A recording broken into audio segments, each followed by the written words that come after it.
Di awal film memperlihatkan seorang pria bernama Kosuke. Ia adalah seorang aktor ibu kota. Namun saat ini ia sengaja pindah dari kota Tokyo ke pedalaman hutan untuk mendapatkan sebuah ketenangan jiwanya.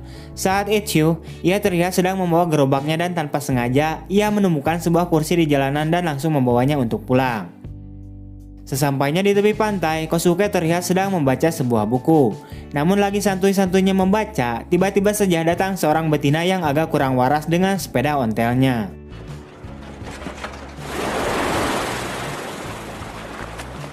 Wanita tersebut bernama Seorin. Seorin lalu melepaskan pakaiannya yang sudah basah di depan Kosuke, padahal belum kenal kampret. Kosuke kemudian bertanya kepada Seorin, apakah kamu punya tempat tinggal? Namun tiba-tiba saja Seorin mengatakan, aku ingin menginap karena tidak punya tempat tinggal. Mendengar hal itu, Kosuke kemudian meninggalkan Seorin, sebab ia mengira bahwa Seorin adalah wanita yang kurang waras. Dan judul pembukaan film pun dimulai. Kisah kemudian berlanjut saat Kosuke sedang membawa gerobaknya. Namun dari arah belakang, Seorin malah terus-terusan mengejar Kosuke. Bukan hanya mengejar saja, Seorin juga menaiki gerobak dan punggungnya Kosuke. Sementara itu, Kosuke yang berpikir Seorin gak ada halak, ia kemudian mengeluarkan jurus smackdown-nya dan bergegas pergi meninggalkan Seorin yang udah terkapar di tanah. Namun lagi-lagi Seorin terus-terusan saja mengejar Kosuke. Singkatnya, mereka berdua sampai di sebuah gubuk miliknya si Kosuke. Seorin tampak senang dengan bentuk rumahnya Kosuke, akan tetapi Kosuke tidak suka ada wanita di dekatnya untuk saat ini. Ia kemudian mencoba kembali untuk mengusir Seorin. Namun Seorin ini malah meremas mentimun miliknya si Kosuke. Sebab hal itulah membuat Kosuke semakin kesal dan mengatakan Seorin seperti anjing liar yang haus akan belayan. Kosuke kemudian mengambil sebuah roti dan melemparkannya ke tanah. Di sini ia bermaksud untuk memberi Seorin makan. Seorin pun mengambilnya dan memperingatkan bahwa Kosuke tidak akan lolos darinya.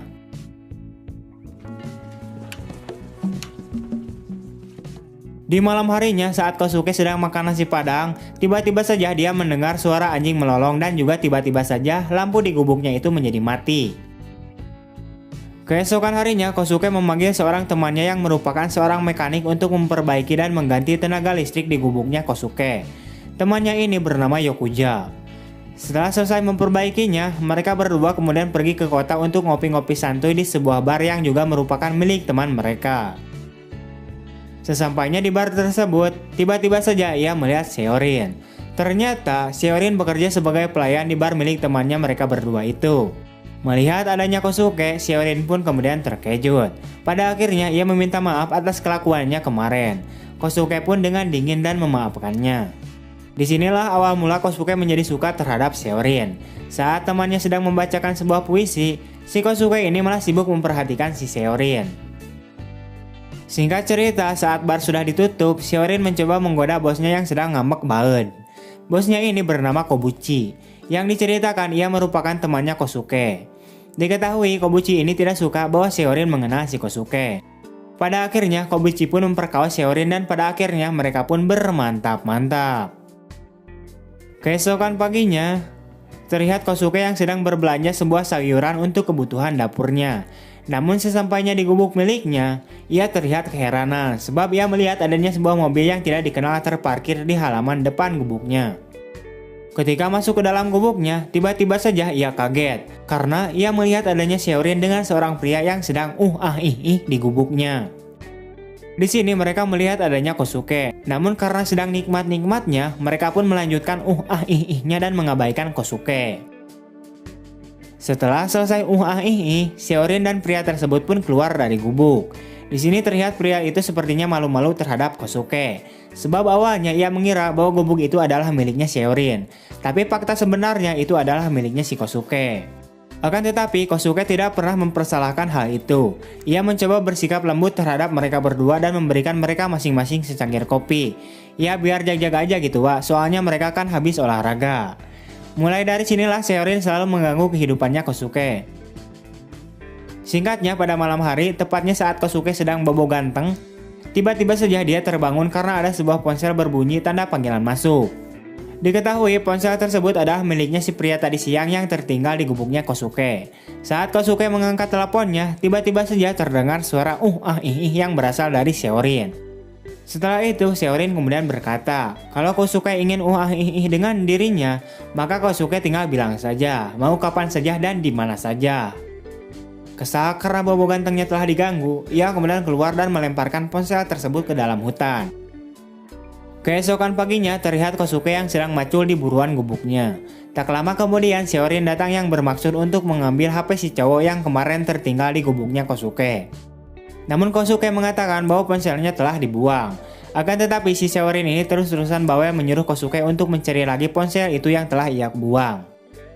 Di sini Kosuke kemudian menjadi kesal dan menanyakan kenapa kau terus-terusan datang kemari. Seorin kemudian menjawab bahwa dia adalah pemburu cinta. Dia juga berkata bahwa ia heran terhadap Kosuke yang merupakan seorang aktris ibu kota tapi malah memilih menjalani hidup di dalam pedalaman hutan.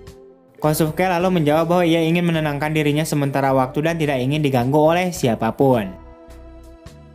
Singkat cerita, pada keesokan harinya terlihat Kosuke yang sedang duduk sambil memasak asin sepat. Namun tiba-tiba saja dia mendengar sebuah suara mobil yang mendekat. Sontak ia pun panik dan buru-buru masuk ke dalam gubuknya untuk bersembunyi. Awalnya ia mengira bahwa yang datang adalah Kobuchi. Namun ternyata terlihat seorang wanita cantik yang mendatangi Kosuke di dalam gubuknya.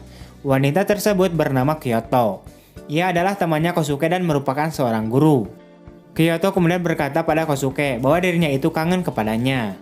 Saat Kosuke keluar, tiba-tiba saja sudah ada beberapa pria yang menunggunya dan memperkenalkan diri mereka masing-masing. Diketahui bahwa mereka itu adalah murid-muridnya si Kyoto.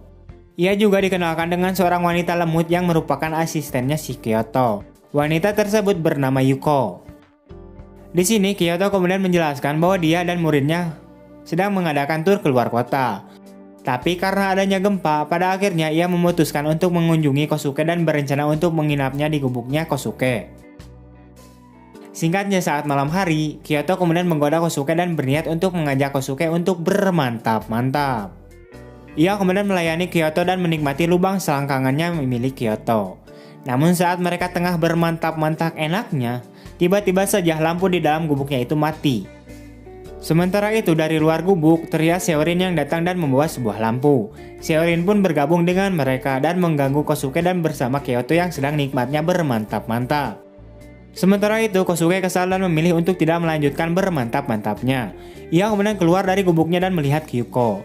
Karena saat itu Kosuke lagi pengen banget, ia kemudian mencoba menggoda Yuko. Akan tetapi lagi-lagi Seorin keluar dan melihat Kosuke yang sedang bermantap-mantap dengan si Yuko. Seorin pun kembali lagi mengganggu Kosuke, namun dengan cara mengajak salah satu murid masuk ke dalam mobil. Pada akhirnya mobil itu pun bergoyang-goyang. Sementara itu murid-murid yang lainnya juga keluar dari tenda dan mengantri di mobilnya untuk digoyang-goyang oleh Seorin. Keesokan paginya saat Kosuke sudah terbangun, ia kemudian keluar dan melihat Yuko yang sedang mempersiapkan minuman. Kosuke lalu mengatakan tentang keberadaan Kyoto dan yang lainnya. Yuko kemudian menjawab bahwa mereka semua sudah pergi. Tapi Yuko memutuskan untuk tinggal di sini dan melayani Kosuke. Mendengar hal itu, Kosuke bukannya senang, tapi ia malah meminta Yuko buat pergi dari tempat tinggalnya dan mengatakan bahwa dia nanti akan bertemu dengan temannya Shiokuja. Yuko pun kemudian lompatan pergi meninggalkan Kosuke. Setelah Yuko pergi, tiba-tiba saja Seorin datang. Kosuke kemudian menculik Seorin dan membawanya masuk ke dalam gubuknya untuk bermantap-mantap. Di scene yang lain terlihat mobil rombongan Kyoto yang tiba-tiba saja berhenti. Karena bermantap-mantapnya kemarin malam diganggu oleh Seorin dan juga belum merasa puas, Kyoto kemudian membawa dan mengajak salah satu muridnya untuk bermantap-mantap dengannya. Beralih ke scene yang lain, Yuko terlihat sedang berjalan dan tanpa sengaja ia bertemu dengan Yokuja yang sedang ngompol. Ia lalu melihat Yuko yang sedang memperhatikannya kencing. Pada akhirnya mereka pun bermantap-mantap di dalam mobil si Yokujo. Scene kemudian beralih lagi memperlihatkan gubuknya Kosuke. Di dalam gubuk Kosuke, Kosuke dan Seorin sedang bermantap-mantap dengan gaya yang sangat adu glajer. Saking bersemangatnya bermain sehingga membuat gubuknya si Kosuke ini sampai-sampai menjadi ambruk. Akan tetapi mereka tetap melanjutkan bermantap-mantapnya. Karena gubuknya sudah ambruk, mereka kemudian melanjutkan bermantap-mantap di barnya milik si Kobuchi. Karena kebetulan si Kobuchi itu sedang tidak ada. Sepanjang malam mereka bermantap-mantap dengan penuh semangat. Keesokan paginya, Kosuke terbangun dalam keadaan telanjang dan langsung mencari Seorin yang sudah menghilang. Beralih ke scene yang lain, terlihat Yokujo sedang bersama Yuko di dalam mobilnya. Singkatnya, mereka ini telah resmi jadian dan berpacaran. Wah. Di akhir film, Kosuke terlihat kembali ke tempat tinggalnya sambil menatap gubuknya yang sudah ambruk. Namun tiba-tiba saja pandangannya teralihkan ke sebuah kursi yang bertuliskan "Siapakah anjing yang sebenarnya?". Diketahui bahwa tulisan itu adalah tulisannya Shihorin. Dan kemudian film pun tamat. Oke, wah, itu dia untuk alur cerita dari film kali ini. Sungguh-sungguh cerita dan ending yang sangat kompres sekali. Oke, terima kasih.